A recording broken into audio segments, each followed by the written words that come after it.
Gold and silver were saved from a Friday smackdown, at least in part. We'll talk about what happened with the precious metals sector today in this video as we explore.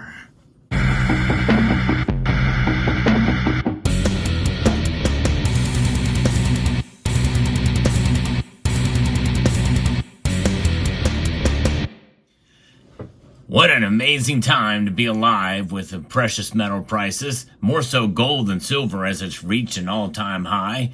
And it seems like it keeps breaking records. And today was an exception to that. There was a pullback today in gold, but only by a little bit when it was all said and done. Moments before the markets closed, gold is down only $6.60 at $2,933.30. Silver, though, it was down almost to $32.40 for a low today, but it is now back up to $32.55. That's still down 44 cents, which is an over 1% drop for silver today.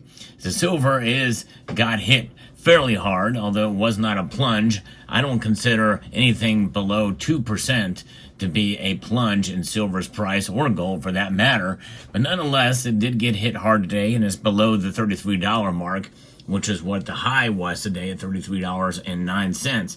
And there's a reason for the somewhat of a recovery that we saw in the markets today with gold and silver. So in a sense, gold and silver came back from the brink of a Friday smackdown. But still, they are down. That means it provides a good opportunity. If you want to make a purchase of gold and silver or see it as part of your budget, well, consider Summit Metals, because they are a very budget-conscious place with a great service and fast shipping. Summit Metals, I've recently placed a couple of orders with them. I'm going to show those and explain the reasons why I made those orders. And by the way, if you ever have any issues with Summit Metals, they are there to help. They will do everything in their power to try to make it right. Now, there have been some exceptions for some of those that I've seen in some of the comment section where where there's no resolution, but those are extremely rare. And I want to emphasize to you, because I want to look out for you, the viewer, here as well too, and I want to make sure it's a satisfactory exchange and with Summit Metals. You know, it's not only about their reputation, but it's about mine as well.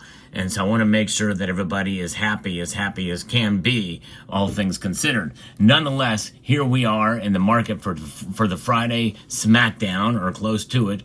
Gold prices fell on Friday, according to Kitco here, but we're set for an 8th straight week of gains on the back of 2 consecutive record highs as safe haven demand remained strong amid concerns about U.S. President Donald Trump's tariff plans. It was down earlier to $2,927.95 by about noontime, and it has gained back up a little bit since then. The nonstop rally since December remains unchallenged unless prices drop to around $2,850, according to Ole Hansen, who's the head of commodity strategy at Saxo Bank. Prices have shattered 2 record highs this week to trade above $2,950 an ounce for gold, and silver reached above $33 an ounce. As uncertainties surround global economic growth and political instability have underscored investor appetite for bullion, which has risen 11.5% so far this year for gold in 2025. Trump's fresh bout of tariff plans announced earlier this week includes duties on lumber and forest products, on top of previous announced plans to impose duties on imported cars, semiconductors, and pharmaceuticals. And you know, silver plays a role in much of that stuff. So that is something we have to consider how that's going to be affected. This comes after the imposition of additional 10% tariffs on Chinese imports and a 25% tariff on steel and aluminum. We know that has rocked the gold and silver markets, as a lot of gold and silver have come in from the LBMA into the COMEX and other places in the United States. Gold has been displaying resilience with short-lived retracements as lingering U.S. trade uncertainties reinforce its appeal as a hedge, according to IG market strategist Yip Young Rong. Market participants are also looking out for clues on the U.S. Federal Reserve's interest rate trajectory in light of Trump's policies being seen as inflationary.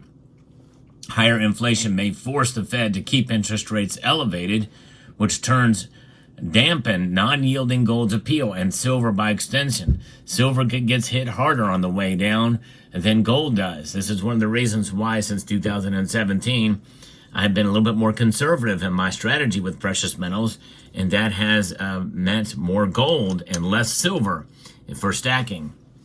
But everybody's got to do their own research and understanding of the markets for that. I like to give some of that insight on this channel.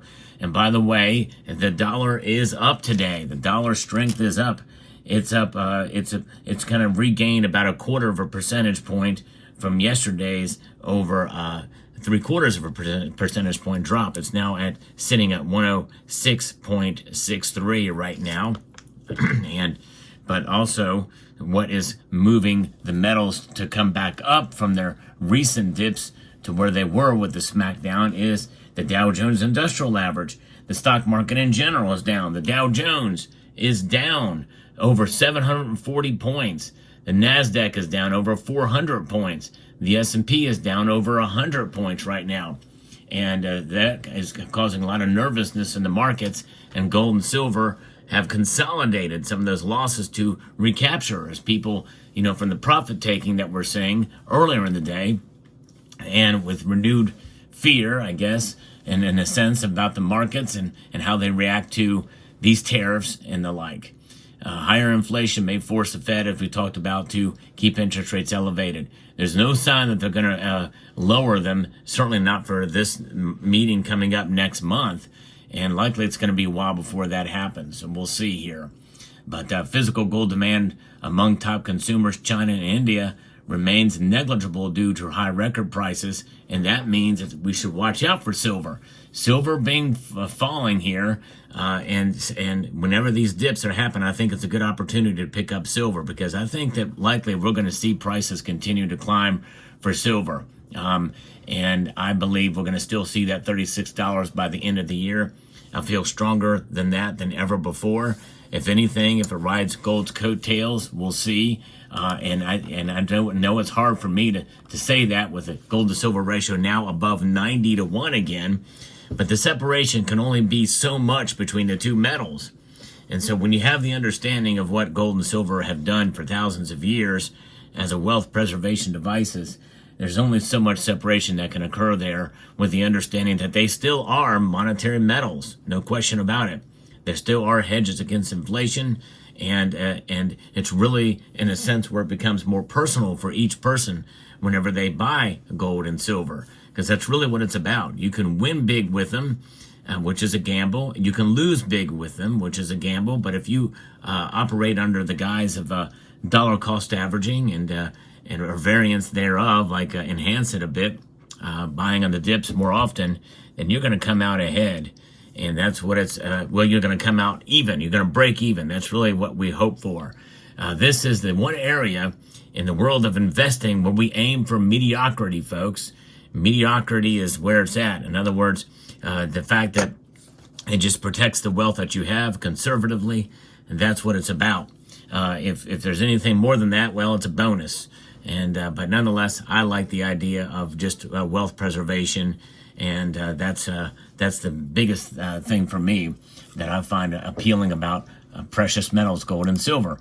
But I think this market's kind of downturn here in the late evening here, that's a pretty big drop for the Dow Jones Industrial Average, I think.